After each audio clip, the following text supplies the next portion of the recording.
Britain সফরে গিয়ে হামলার মুখে পড়লেন বিদেশমন্ত্রী এস জয়শঙ্কর। লন্ডনের চ্যাথাম হাউসের সামনে হামলাকারীরা তার গাড়ির কাছে চলে যান বলে অভিযোগ। সেই সঙ্গে ছেঁড়া হয় ভারতের জাতীয় পতাকা।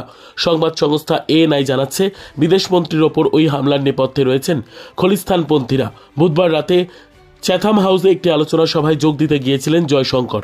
খলিস্তানপন্থীরা পতাকা নিয়ে জড়ো হয়েছিলেন অদূরে রাস্তার ওপর।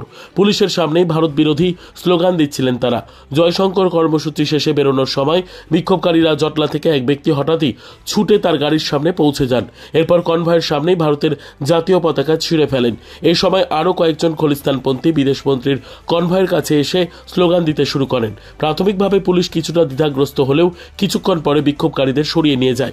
এই ঘটনায় প্রতিক্রিয়ায় বিদেশ মন্ত্রকের মুখপাত্র রণধীর জয়সওয়াল বলেন, আমরা বিদেশমন্ত্রীর ব্রিটেন সফরের সময় নিরাপত্তা লঙ্ঘনের ফুটেজ দেখেছি। বিচ্ছিন্নতাবাদী শক্তির এমন কাজ নিন্দনীয়।